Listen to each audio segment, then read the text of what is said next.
I know who the killer is. So what happened? Ow! I was trying to keep him from seeing you, and so I pushed too hard, and he called me green. Castle, what the hell were you doing? I saw his phone in the cabana. I thought it was worth the risk. You took his phone? No, I took a picture of his recent call list. What? Where is it? Don't poke me. One cast member walked away from the biggest role of their career, and the real reason behind it still sends shockwaves through Hollywood to this day.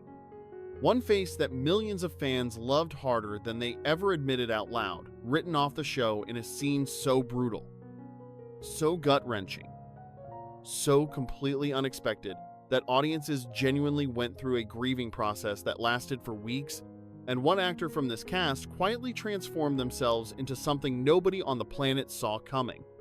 Not just a television fixture, not just a recognizable face, a full-blown cultural icon in an entirely different universe, in front of an entirely new generation of fans who had never seen a single frame of Castle in their lives.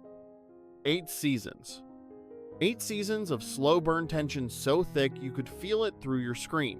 8 seasons of a love story that made grown adults argue with strangers on the internet about whether 2 fictional characters deserved to be happy. 8 seasons of a show that did not just entertain you, it built a home inside you. And then moved in and refused to leave. Castle ended. But the stories behind it, those never did. And today, we are going all the way inside them.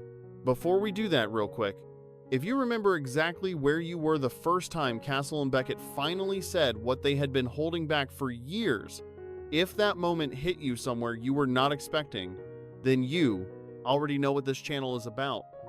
We do this every single week. We go back into the shows that shaped us. We find the people behind the characters. And we tell their real stories with the respect they deserve. Hit subscribe right now. And if you want to see more on Stana Katic. More on what really happened behind the scenes of Castle, subscribe and drop a comment below telling us who you want next. We read every single one of them. Every single one. Let us start at the very top, because there is only one place to start: Richard Castle. When Castle premiered in 2009, Nathan Fillion was 37 years old. 37. And standing in front of a camera like he owned the entire building, the entire block, the entire city. From the first frame, that first smirk, that first tilt to the head, that look in his eyes that said, I know exactly what I am doing and I am enjoying every second of it. Nathan locked in and he never let go. Here is what made Castle the character work on a level that very few television protagonists ever achieve. He was not just charming. Charming is easy. Charming is cheap. Castle was charming, the way a surgeon is precise with complete. Total, effortless control. He could walk into a murder scene and make you laugh. He could say something so emotionally direct and so vulnerably honest that the air went out of the room. And Nathan Fillion could switch between those two modes mid-sentence without missing a single beat. That is not a skill you learn in an acting class. That is a gift. But here is the part of Nathan Fillion's story that people never quite know what to do with. He has never been married. Not once. A man who spent 8 full seasons playing one of the most romantically devoted, emotionally available, openly loving characters in the history of crime drama television and in his actual real life.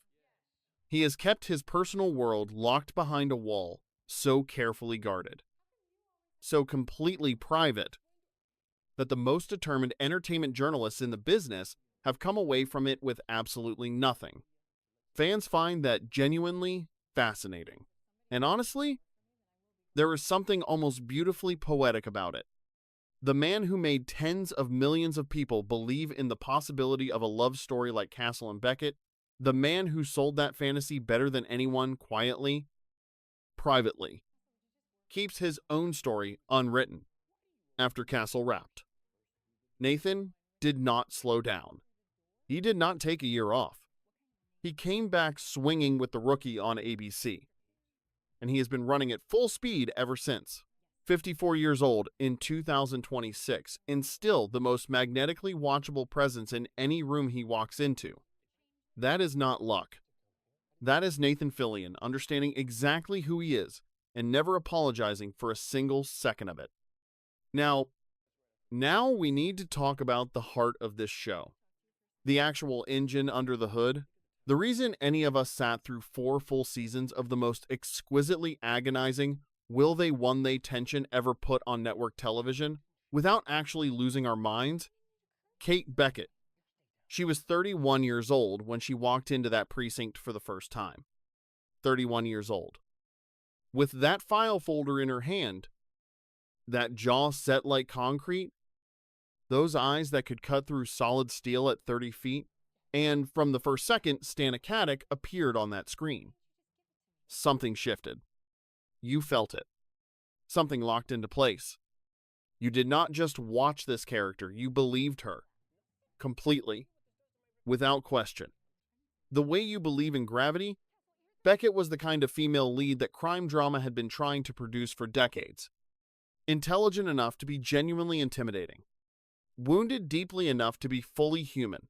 Driven by a grief so personal and so raw that watching her work a case was like watching someone sprint directly toward the thing that was killing them. Because standing still was not a choice she was capable of making.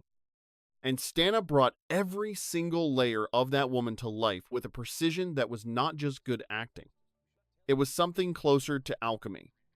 But here is where Beckett's story and Stana Katic's real story takes the turn that nobody expected. There were real tensions behind the scenes of Castle in its final seasons. Reports surfaced. Conversations happened in rooms that the public never had access to. And then came the announcement that hit the fanbase like a wall. Collapsing, Stana Katic and Tamala Jones would not be returning for a potential 9th season. The story of Kate Beckett ended not with a triumphant bow. Not with the full circle emotional payoff that 8 years of investment deserved. But with the weight of something unfinished. Something that stung. For fans who had given years of their emotional lives to this woman's journey, that landed in a way that took a long time to process. But Stana Katic is not a woman who stays on the floor. Not even for a second. She went out and made Absentia. 3 full seasons of a show that let her do everything Castle had hinted at and then multiplied it by 10. Playing Emily Byrne, a woman clawing herself back from absolute destruction with nothing but sheer will and the refusal to accept that she had lost with a ferocity and a rawness and a physical commitment that left audiences breathless. She did not coast on what Castle built. She used it as a foundation and went higher, now 47 years old. In 2026, married to businessman Chris Berkery, building a private and deeply grounded life that stands in direct and intentional contrast to every headline that ever tried to write her story for her. She wrote it herself. Full stop. Let us talk about something that is genuinely, unironically, one of the most wholesome stories to ever come out of a television production. Kevin Ryan. Loyal. Warm. Rock solid Kevin Ryan. Seamus Dever was 32 years old when he first walked into the 12th precinct. And for 8 seasons, he gave us a character who felt like the most reliable person you never actually had in your life. Ryan was not the flashiest person in the room. He was never trying to be. He was something more valuable than flash. He was constant. He was the guy you called when everything went wrong, because you already knew he would pick up. But the real story about Seamus Dever has nothing to do with career moves or industry recognition or what project he did after Castle ended.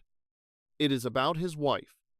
He married Juliana Dever, who played Jenny Ryan, Ryan's wife on the show. The fictional on-screen couple built in a writer's room, performed in front of cameras, watched by millions of people on their couches, became an actual real marriage between 2 actual real people. The love story written into the script became a love story written into a life. In a world drowning in manufactured Hollywood drama and carefully curated public breakdowns, Seamus and Juliana found something genuine inside a story that was supposed to be fiction, and they held on to it. Now 50 years old, in 2026, still together. Still the quietest and most purely real love story this entire cast ever accidentally produced. Tamala Jones as Lainey Parrish. Let us give this woman her full flowers right now, because Lainey Parrish was one of the most consistently electric supporting performances this show had across 8 full seasons. And the praise has never quite matched the quality of the work. She was 34 years old when she first appeared as the razor-sharp, brilliantly funny, occasionally terrifying medical examiner who could make a room both uncomfortable and inexplicably better at the exact same time. Her slow burn tension with Esposito was some of the smartest, most naturally played romantic storytelling the series produced, and Tamala delivered every beat of it with the kind of effortless ease that takes decades of real craft to develop. In her actual life, Tamala has kept everything personal, guarded with the exact same controlled precision that Lainey brought to every single crime scene she ever stepped into. Private, focused, not giving anyone anything they have not genuinely earned. 51 years old in 2026, and still a powerhouse in the fullest possible meaning of that word. Jon Huertas as Javier Esposito, because cool is the most overused word in television, and Esposito was the real definition of it.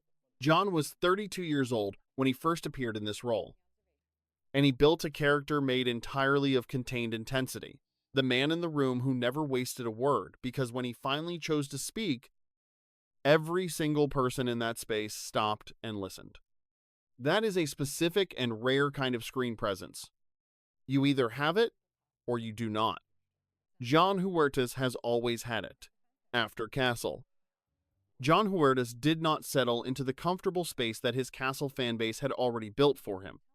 He went out and earned a completely new generation of devoted followers through This Is Us on NBC, playing Miguel across multiple seasons with a warmth and a complexity and a deeply felt humanity that introduced him to an audience that knew nothing about the 12th Precinct and fell in love with him anyway.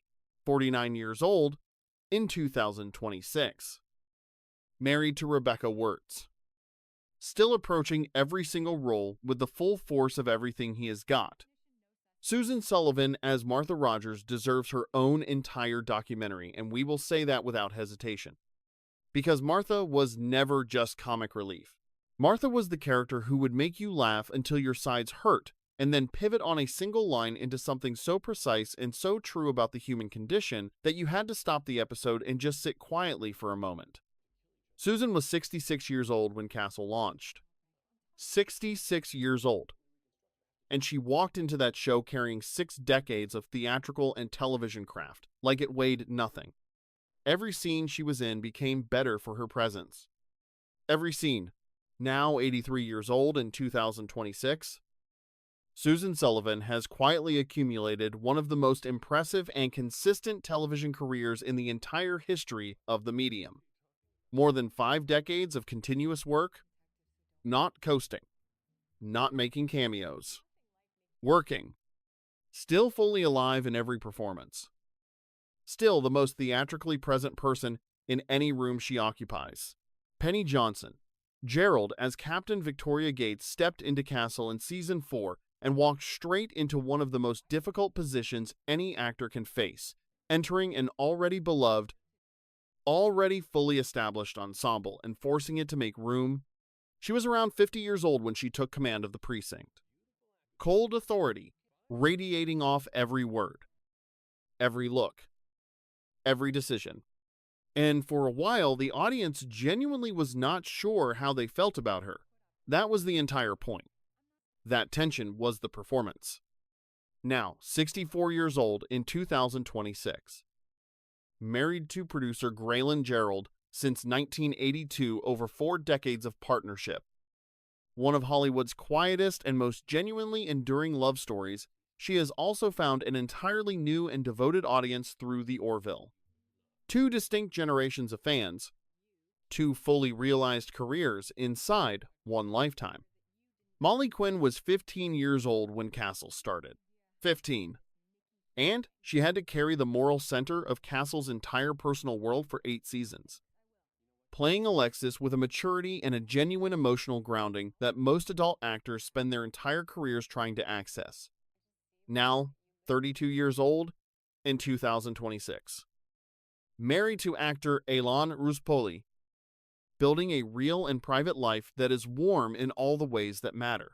Michael Mosley as Jerry Tyson, the 3XK killer, gave this show something that every great crime drama needs desperately and rarely actually gets. A villain who earns the title. He was around 31 years old when he first appeared in that role, and he played psychological menace with a cold and completely controlled precision that made your skin crawl in exactly the way great television is supposed to make your skin crawl. After Castle, Mosley went on to Ozark and cemented himself as one of the most genuinely compelling and versatile character actors of his entire generation.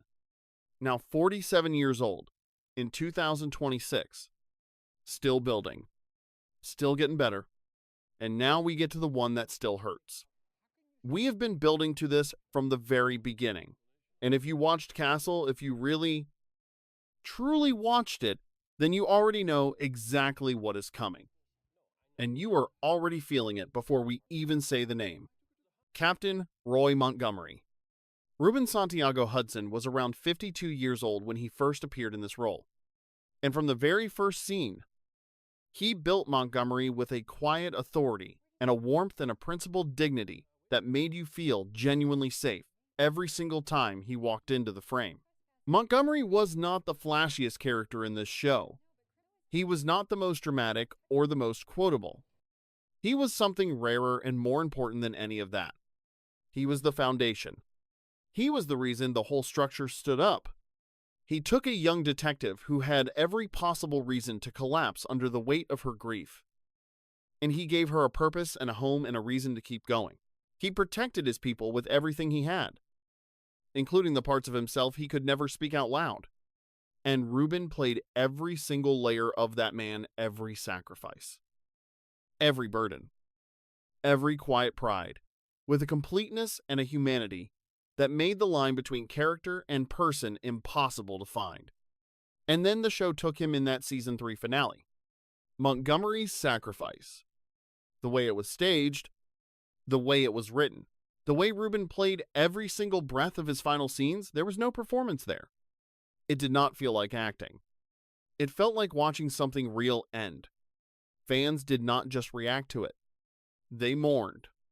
Not for a fictional captain in a fictional precinct in a television show. For a man. For the specific man that Ruben Santiago Hudson had built over 3 seasons of tireless, deeply committed, completely generous work. That is the kind of thing that only happens when an actor decides that their character deserves to be fully alive. Completely real. Every single day they show up on set. Ruben Santiago Hudson made that decision, and the consequence of it is that 17 years later, the memory of Roy Montgomery's goodbye still lands with the full weight of genuine loss. Now 69 years old in 2026, Ruben has built a life that reflects every single thing Montgomery represented at his best: grounded, principled, deeply rooted in something real. Married to Sandra Santiago for many years. An acclaimed playwright and theater director whose creative work has earned him a level of critical recognition that no television award could fully measure. He is an artist in the complete and uncompromising meaning of that word. And what he built inside that show, what he left behind in that one season 3 finale, is permanent. That is what this cast was. That is what they still are. Castle gave us 8 seasons of a love story between 2 people who needed each other before they understood why. It gave us a friendship that felt earned. It gave us a family built inside a precinct, assembled out of loyalty and shared purpose and the specific kind of trust that only forms when people face something together that they could not face alone. And the men and women who built those characters from the inside out went on to do extraordinary and genuinely moving things with their lives after the camera stopped. Some found love in places nobody would have written for them. Some walked away from pain and built something stronger on the other side. Some are still out there right now, still creating, still refusing to let a single role be the final word on who they are. And one of them left behind something so fully human, a sacrifice so quietly devastating that it still carries real emotional weight 17 years after it first aired. So before this video ends, we want to hear from you. Drop a comment right now and tell us, who was your Castle character? Was it Beckett's relentless, heartbreaking drive? Was it Castle's impossible charm? Was it the loyalty of Ryan and Esposito? Or was it Montgomery's steady, unshakable presence, the kind that only makes itself fully visible once it is gone? Tell us below. This community is built on those answers. And if this brought something back that you had not felt in a while, if it reminded you why this show meant what it meant, then subscribe. We are here every week, going back into the stories and the people that left a permanent mark, and honoring what they built with the full seriousness it deserves.